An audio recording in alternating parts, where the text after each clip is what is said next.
성경은 어떤 책입니까? 성경은 계시의 책이죠. 하나님께서 당신의 뜻을 우리에게 드러내시고 밝히시는 책이기 때문입니다. 그렇다고 해서 우리가 하나님의 뜻을 완전히 파악하는 것은 결코 아닙니다. 한갓 피조물에 불과한 우리 인간이 창조주이신 하나님의 뜻을 다 헤아린다는 것은 애초부터 불가능하기 때문입니다. 하지만 우리는 계시의 책인 이 하나님의 말씀의 책에서 하나님의 뜻이 무엇인지를 발견하려는 이러한 진지한 자세는 언제든지 필요합니다. 우리는 하나님의 말씀을 깊이 묵상합니다. 하나님의 말씀을 받기를 힘써야 합니다. 그리고 말씀에 집중하는 자세를 가지는 것이 필요합니다. 우리가 하나님의 말씀에 가까이 할 때에 하나님께서 우리와 함께 하실 것입니다. 그래서 지금까지 깨닫지 못했던 하나님의 뜻을 발견하는 이런 은혜까지 맛보게 하여 주실 것을 믿습니다. 오늘 말씀에 나사로가 병들어 죽게 되었습니다. 놀란 두 자매는 너무나 놀란 나머지 황급히 예수님께 사람을 보내지요. 주여, 사랑하시는 자가 병들어 죽게 되었나이다. 와서 빨리 고쳐 주옵소서. 이런 내용이었습니다. 그러나 이 급보를 전달받은 예수님께서는 어떻게 하셨습니까? 아주 태연하셨습니다. 오히려 그분의 입에서는 이런 말씀이 나오십니다. 이 병은 죽을 병이 아니라 하나님의 영광을 위함이라. 하나님의 아들로 인하여 영광을 얻게 하려 함이라. 여기까지는 그래도 이해가 좀 됩니다. 그러나 오늘 우리가 보는 말씀 가운데 6절 말씀은 우리가 고개를 갸우뚱하게 하고 있습니다. 자, 6절을 읽어봅니다. 나사로가 병들었다 함을 들으시고 그 계시던 곳에 이틀을 더 유하시고. 성경을 주목해 보십시오. 이 말씀 앞에서 우리가 고개를 갸웃거리지 않을 수 없는 것은 바로 5절 말씀 때문입니다. 5절에 보시면 예수님께서 나사로와 마르다와 마리아를 특별히 사랑하셨다는 것을 언급하십니다. 이렇게 특별히 사랑하시는 이 가정에서 사람을 통해서 급보를 전해왔는데, 그런데 주님께서는 그곳에서 이틀을 더 유하셨다 하는 겁니다. 그토록 사랑하셨음에도 불구하고 그 사람들의 그 간절한 소망을 저버리고 계셨다는 것을 성경은 기록하여 우리들에게 상기시켜주고 있는 것입니다. 그런데 보십시오. 예수님은 지금 너무나 여유로워 보이십니다. 전혀 조급해하지 않으십니다. 마치 남의 일인 양. 아니요, 강 건너 불구경하듯이 이 가정에 일어나는 아주 급박한 상황에 대해서 주님은 아주 느긋해 보이십니다. 여러분, 왜 예수님께서 왜 이런 태도를 취하고 계실까요? 왜 예수님께서 그곳에서 이틀을 더 머무셨을까요? 왜 하필이면 그곳에서 이틀을 더 머무셨을까요? 정말이지 미스터리가 아닐 수 없습니다. 물론 주님 자신은 그 이유에 대해서 전혀 밝히지 않고 계십니다. 그러나 우리는 성경을 펴고 이 말씀을 통해서 그리고 전후 문맥을 살펴보면서 예수님이 왜 이런 급박한 상황에서 그곳에서 이틀을 더 머무셨는가를 살펴보아야 되겠습니다. 과연 이틀은 무슨 의미가 있을까요? 이틀의 교훈이 무엇인지 찾아서 우리의 삶 속에서 이것을 적용해야 됩니다. 자, 문제 6절을 주목하겠습니다. 나사로가 병들었다 함을 들으시고 그 계시던 곳에 이틀을 더 유하시고. 이 미스터리 이틀을 풀기 위해서는 우리가 이 본문을 향해서 세 가지의 질문을 던져야만 합니다. 자, 나사로의 죽음, 그 첫째 질문은 이것입니다. 예수님께서 어디에서 이 소식을 들으셨는가 하는 것입니다. 오늘 성경은 예수님이 계신 곳을 밝히고 있습니다. 그 계신 곳이라고 말씀합니다. 그러면 그 계신 곳이 어디일까요? 성경 요한복음 10장 40절에 바로 요단강 저편, 요한이 세례를 처음으로 주던 그곳에 주님이 지금 계십니다. 그러니까 요단강 동쪽 베레아 지방입니다. 바로 이곳에 주님이 머무실 때 심부름꾼이 찾아온 것입니다. 그리고 나사로에 가는 소식을 예수님께 전달해 드렸습니다. 본문은 이 본문을 향하여 던질 두 번째 질문이 있습니다. 그것은 예수님이 언제 들으셨는가입니다. 예수님이 심부름꾼으로부터 소식을 들은 시간이 언제냐 하는 것입니다. 다시 말하면 나사로는 그때 어떤 상황에 던져져 있었습니까? 요한복음 11장 17절을 주목하여 보시기를 바랍니다. 예수께서 와서 보시니 나사로가 무덤에 있은 지 얼마라고요? 이미 나흘이라. 주님께서 도착하셨습니다. 언제 도착하셨냐면 나흘째 되는 날 도착하셨습니다. 이 나흘을 성경에서 밝히는 데에는 그만한 이유가 있습니다.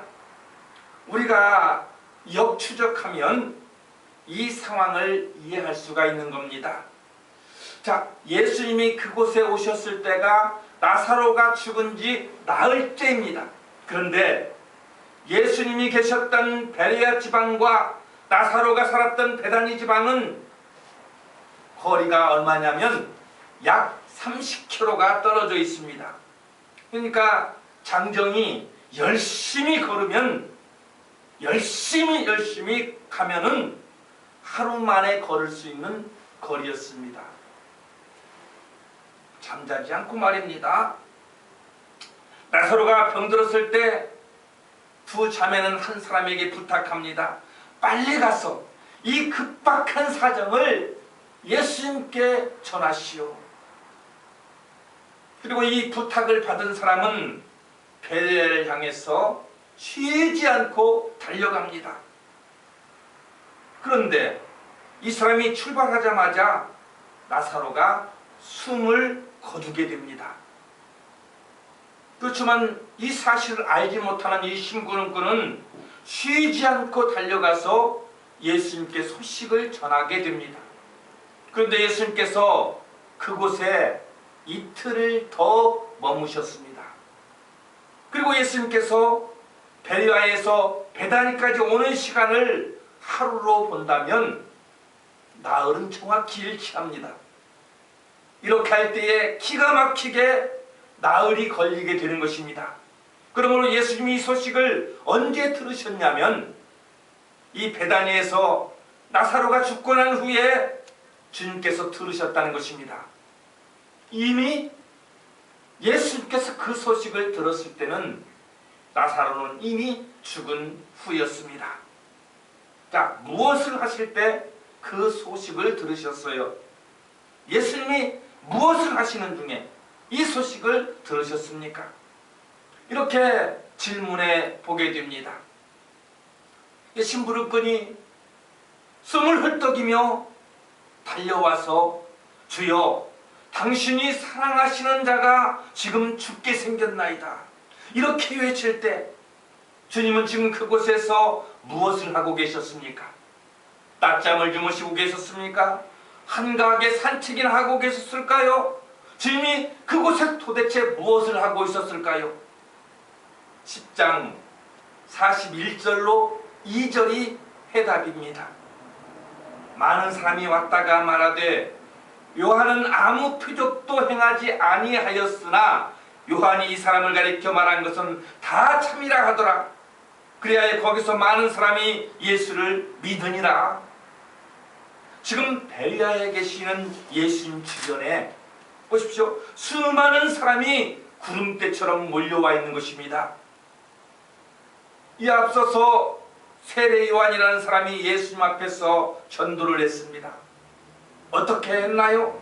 보라, 세상 죄를 지고 가는 하나님의 어린 양이로다. 저분이야말로 우리가 기다리고 기다리던 메시아다. 이렇게 요한이 선포를 하는 것입니다. 그랬을 때 반신반의하던 사람들이 이것을 확인하기 위해서 많은 사람들이 나왔습니다. 이 사람들에게 예수님께서 말씀하시는 거예요. 그 말씀을 듣던 사람들이 고개를 끄덕끄덕하면서 세례 요한이 말하던 저분이 우리가 그토록 기다리고 기다리던 메시아가 틀림이 없구나. 이렇게 모두가 수긍을 하는 끄덕거림이었습니다.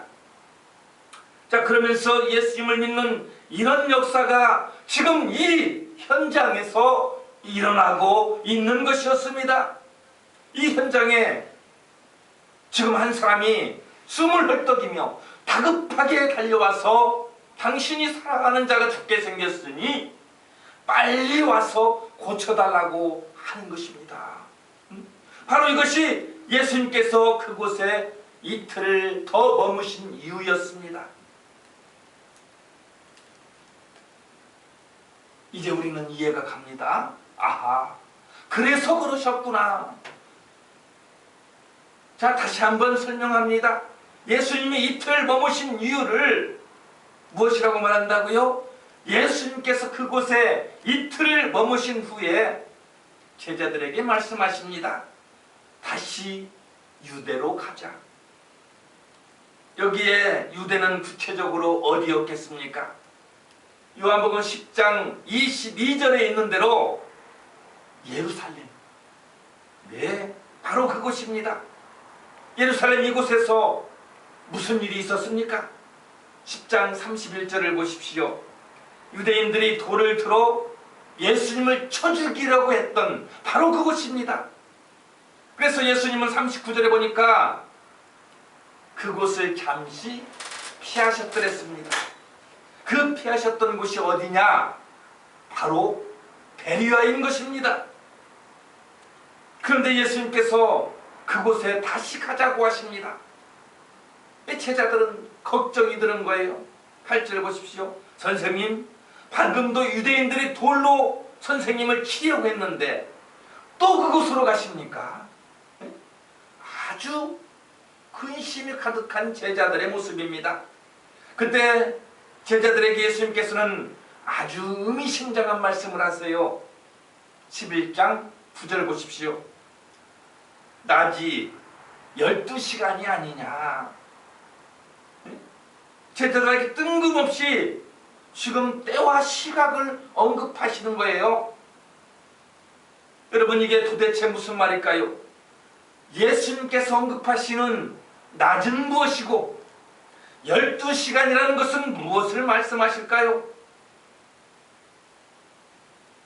우리는 성경에서 그 답을 찾아야 됩니다.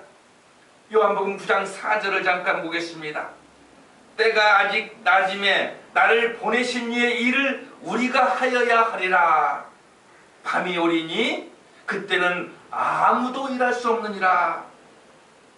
우리는 예수님의 이 말씀을 통해서 낮이라는 단어가 의미하는 영적인 의미를 알 수가 있는 것입니다. 그러니까 낮이 의미하고 있는 영적인 의미는 뭐예요? 일할 때, 다시 말해서 우리에게 주어진 기회를 뜻하고 있다 하는 것입니다. 자, 구체적으로 일할 때는 무슨 일을 해야 됩니까? 요한복음 17장 8절의 말씀입니다. 나는 아버지께서 내게 주신 말씀들을 그들에게 주었사오며 뭐예요? 두말할 필요도 없습니다. 복음을 드려야 할 심령들에게 하나님의 말씀을, 복음을 전하는 바로 그 일을 뜻하는 것입니다. 그들에게 복음을 전할 기회, 생명의 말씀을 전할 때가 낮은 것입니다. 그러면 여기에 언급되는 12시는 무슨 뜻입니까? 지금이 낮이 12시가 아니냐라는 뜻입니다. 여러분, 이 말씀이 낮이 12시가 아니냐, 자, 이 말씀은 기울고 있다는 뜻이잖아요. 예? 낮 12시면 이제 기울고 있는 것입니다. 때가. 예? 일할 수 있는 시간은 12시간밖에 없다는 거예요. 그 12시간 중에 나에게 남아있는 시간이 이제 별로 없다. 이제 하나님 앞에 설 시간이 얼마 남지 않았다. 주님께서는 이런 뜻으로 낮이 12시가 아니냐라고 말씀하고 계시는 것입니다. 그러니까 실제로 예수님께서 나사로의 집에 가시는 이 나사로의 사건이 언제쯤 일어난 사건이겠습니까? 예수님이 땅에 오셔서 사역을 하셨는데 그것을 우리는 공생애라 합니다. 그 공생애 기간, 예수님은 33세를 사셨는데 그 중에서 공생애 기간 3년은 지극히 짧았습니다. 그렇죠? 그 시간 속에서 이 사건은 언제쯤 일어난 사건이겠습니까? 우리는 그 사건을 확인할 수 있습니다. 어디에서요? 요한복음 12장 1절에서요. 6월절 엿새 전에 예수님께서 베다니에 이르시니 이곳은 예수께서 죽은 자 가운데 살리신 나사로가 있는 곳이라. 유독 엿새 전이라는 말씀을 밝혀주고 계십니다. 왜냐고요? 이 6월절은 보통의 6월절이 아니거든요. 예수님께서 최후의 만찬을 베푸시고 십자가에서 못 박혀 돌아가신 바로 그 6월절이기 때문입니다. 이렇게 우리가 정리를 한다면 이 나사로의 사건은 주님이 죽으시는 십자가의 사건이 열흘 남았습니다. 이 사건 이후에 주님이 십자가에 달리시는 기간이 뭐요? 열흘 후에 십자가에 달린다 이 말입니다. 때가 얼마 남지 않았습니다. 주님은 지금 자신의 때를 분명하게 알고 계신 겁니다. 주님은 지금 자신의 생명이 얼마 남지 않음을 하셨습니다. 열흘 남으셨습니다. 그 시간을 주님은 지금 카운트다운하고 계시는 겁니다.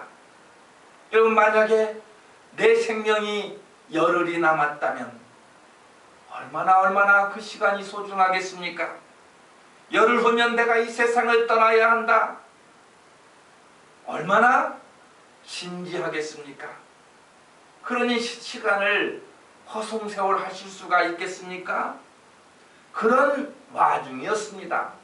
그런 와중에 나사로가 죽었다는 소식을 전해온 것입니다. 자, 그러나 주님은 다 아시죠? 무엇을 다 알고 계십니까? 나사로가 이미 죽었다는 것을 알고 계십니다. 그런데 지금 주님 앞에는 수많은 사람이 찾아와서 말씀을 듣고 있습니다. 여러분, 우리가 어디에 우선순위를 두어야 할까요?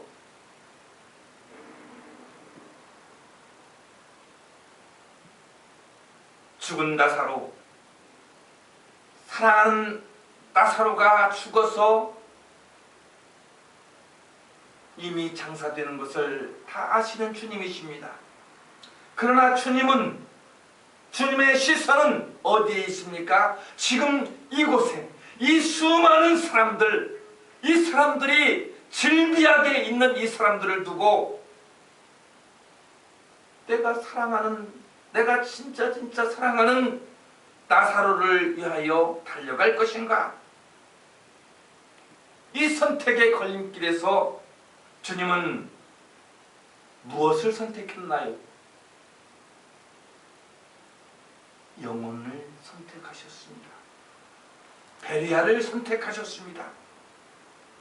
주님은 이미 죽은 나사로를 포기하시고 복음을 필요로 하는 고귀한 영혼을 위해서 그 귀한 이틀을 사용하셨습니다. 주님 지금 영적인 눈으로 사람들을 바라보고 계십니다. 나사로와 마르다와 마리아는 이미 예수를 복음을 받아들인 자들입니다.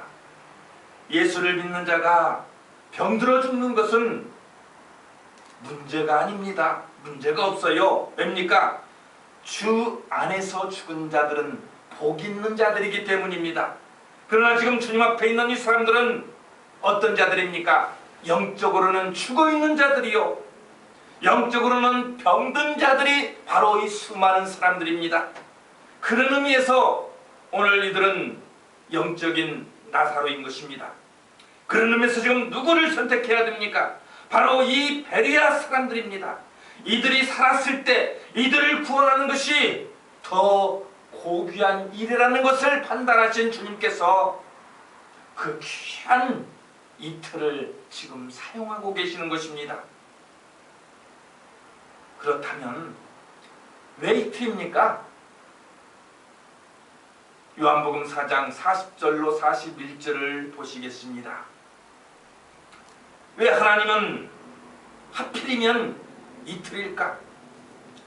이 사마리아인들이 예수께 와서 자기들과 함께 있자고 말을 합니다. 자, 거기서 이틀을 위하심에 예수의 말씀으로 말미암아 믿는 자가 더욱 많아. 여기에 이틀이 등장합니다. 이틀을 위하시며 그곳에서 말씀을 증거하셨다는 거예요. 자, 여기서 말하는 이틀을 보건대 예수님께서 이틀이라는 시간은 복음 증거와 깊은 관계가 있는 것을 우리가 알 수가 있습니다. 복음을 위하여 주님이 사용하시는 시간을 상징적으로 이틀로 표현하고 있다는 것입니다.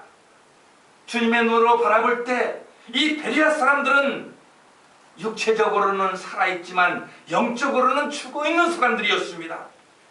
이들을 살리는 바로 이 일이 너무도 급하기 때문에 주님은 여기에 머무셨는데 그 기간이 이틀이셨습니다. 주님이 어떤 분이십니까? 우리와 똑같은 육신을 가지시고 우리와 똑같이 고통도 슬픔도 가지시는 그런 감정을 가지신 분 아닙니까? 자, 그런데 주님은 육신의 감정에 치우치지 아니하셨다. 우리의 감정은 무엇에 우선합니까? 내 혈육에 우선합니까? 그럴 것입니다. 그러나 주님은 혈육에 우선하지 않습니다. 영적인 일에 우선하셨습니다.